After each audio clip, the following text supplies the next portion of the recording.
হাতের মাধ্যম দিয়ে অন্যায়ভাবে আঘাত করেছেন। এই হাতের মাধ্যম দিয়ে হারাম জায়গায় আপনি স্পর্শ করেছেন। এই হাতের মাধ্যম দিয়ে আপনার জন্য হালাল ছিল, হারাম ছিল না হালাল ছিল, আপনি কোনো যাচাই বাছাই করেন নাই। আপনার জন্য হারাম ছিল, এরপর ওই জায়গায় স্পর্শ করেছেন, হাত লাগিয়েছেন। আল্লাহ রাব্বুল আলামিন বলেন, তোমার এই দুই হাত তুমি কোন কাজে ব্যয় করলা, কোন অবস্থাতে ব্যয় করলা? আমি আল্লাহ দুনিয়াতে কত মানুষ সৃষ্টি করলাম, এই হাতগুলা পঙ্গু বানায় দিছিলাম, হাত দিয়ে কাজ করতে পারে না।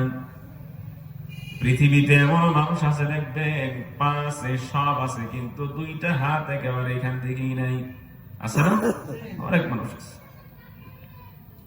রব্বে কারীম রব্বুল আলামিন বলেন, এই দুইটা হাতের মাধ্যম দিয়ে তুমি কি করলা? কাকে সাপোর্ট করলা, কাকে ভোট দিলা, কাকে লাইক দিলা, কাকে মেসেজ করলা?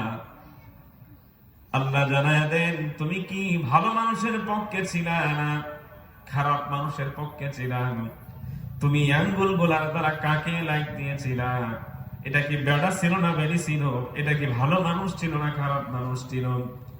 আল্লাহ রাব্বুল আলামিন জানায় দেন, ও দুনিয়ার গোলামেরা রে, এই হাতের মাধ্যম দিয়া, হাতের সাহায্যে তুমি কখন কোন সময় কোন গুনাহ করেছো? রব্বুল আলামিন বলেন, এই হাত একদিন কথা বলবে, এক এক করে তোমার সমস্ত পাপের কথা সব প্রকাশ করে দিবে। ও যুবক বন্ধুরা, বর্তমানে হাতের মাধ্যম দিয়ে অ্যান্ড্রয়েড মোবাইলের মাধ্যমে অনেক গুনাহ বলেন আছে না নাই? এই হাতের আঙ্গুলের ঠেলা মানে টাচ করে করে কত মেয়েদের উলঙ্গ ছবি, নাটক, ভিডিও গুলা দেখা হয়। এই হাতের মাধ্যম দিয়ে মোবাইল ধরে রেখে রেখে অন্য মেয়ের সাথে পরকীয়া করা, অন্য মেয়ের সাথে কথা বলা। রব্বুল আলামিন জানায় দেন এক কথা, এই হাতের সাহায্যে কোনো নারী যদি পুরুষের সাথে কথা বলে, কোনো পুরুষ যদি নারীর সাথে কথা বলে, এক কথা গুনার কোনো কাজ যদি হাতের মাধ্যম দিয়া করে, হয়তো এখন হাত কথা বলে না, আল্লাহ তাআলা বলেন হাসরের ময়দানে এই হাতগুলা প্রত্যেকটা মানুষের বিরুদ্ধে চলে যাবে। হাতেরা নিজে কথা বলবে, নিজেদের বিপক্ষে হাত কথা বলবে।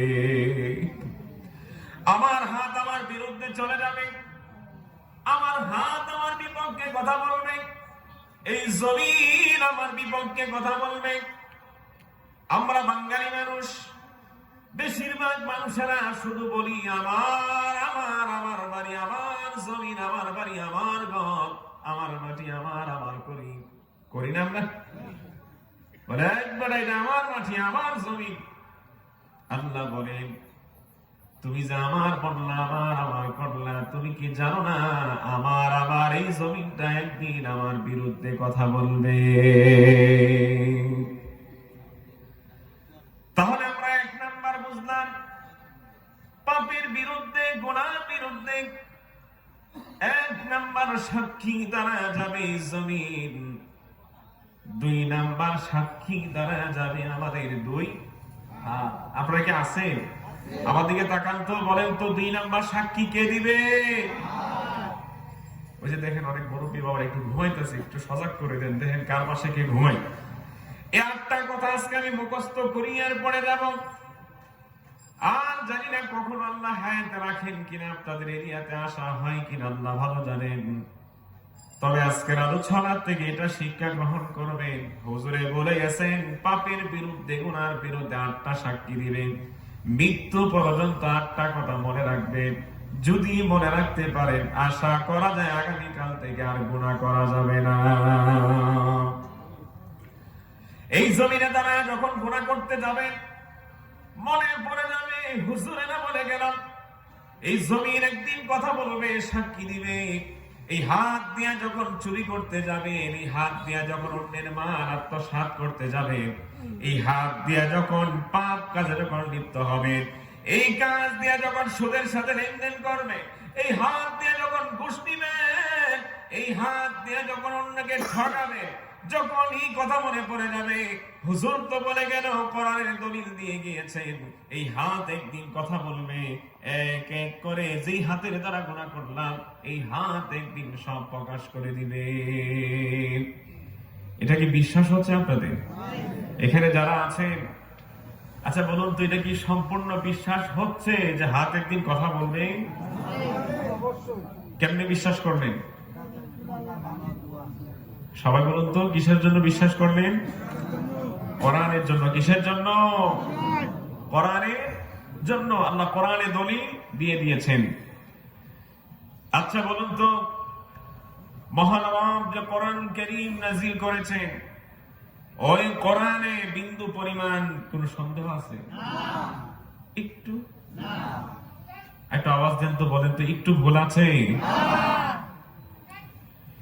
পৃথিবীর জমিনে দেখবেন যত কবি আছে, যত সাহিত্যিক আছে, যারা বই লেখেন, যারা কবিতা লেখেন, দেখবেন প্রত্যেক কবিরা তার বইয়ের শেষে, পৃষ্ঠার শেষে লিখে দেন, ওরে আল্লাহর বান্দারা, আমার লেখনির মধ্যে যদি কোনো ভুল ত্রুটি ধরা পড়ে জানাবেন। কিন্তু আমার আল্লাহ রাব্বুল আলামিন এমন এক কোরআন নাযিল করলেন, এমন এক কিতাব নাযিল করলেন, ওই কিতাবের শুরু দিয়ে আল্লাহ তাআলা জানায় দেন, কোরআনুল কারীমের মধ্যে ভুল থাকবে দূরের কথা, কোরআনে বিন্দু পরিমাণ কোনো সন্দেহ নাই। বিন্দু পরিমাণ কোনো সন্দেহ? কে বলছেন?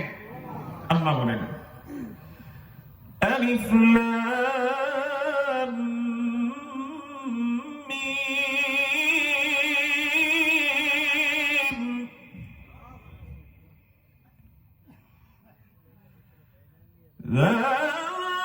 যালিকাল কিতাবু লা রাইবা ফীহি হুদাল লিল মুত্তাকিন।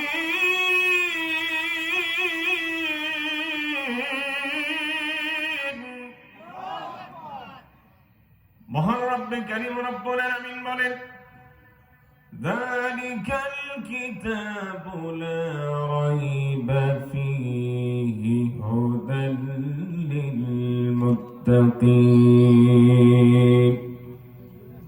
রব্বুল আলামিন বলেন, যালিকাল কিতাব, সেটি এমন একটি কিতাব, লা রাইবা ফীহি, তাতে কোনো ভুল নাই, হুদাল লিল মুত্তাকিন, এই কোরআন হচ্ছে মুত্তাকিদের জন্য পথ প্রদর্শক।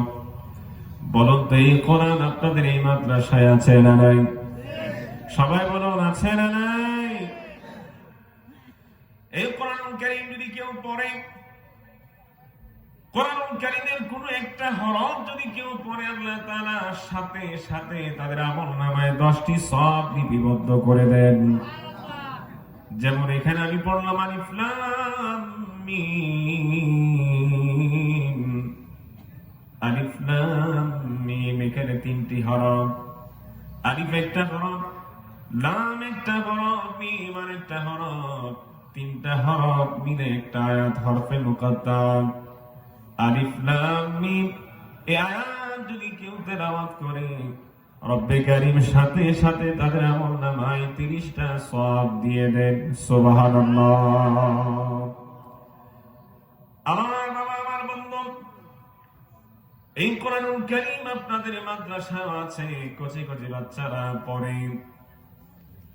আমি সবার কাছে অনুরোধ রাখবো, আপনাদের ছেলে মেয়েদেরকে কোরআন শিক্ষা দিবেন, কোরআন শিখাবেন।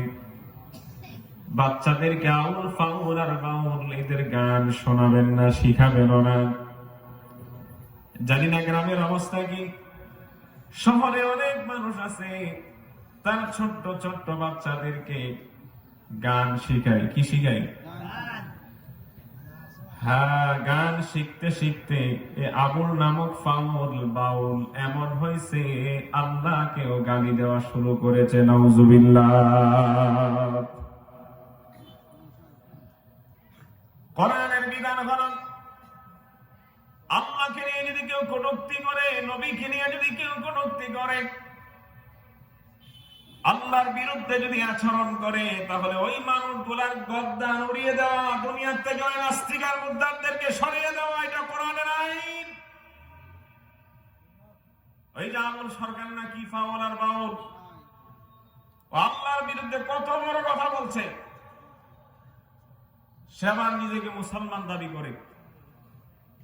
আল্লাহর বিরুদ্ধে ও রাসূলের বিরুদ্ধে যদি কেউ কথা বলে, মুসলমান ইমান থাকতে কাউকে ছাড়বে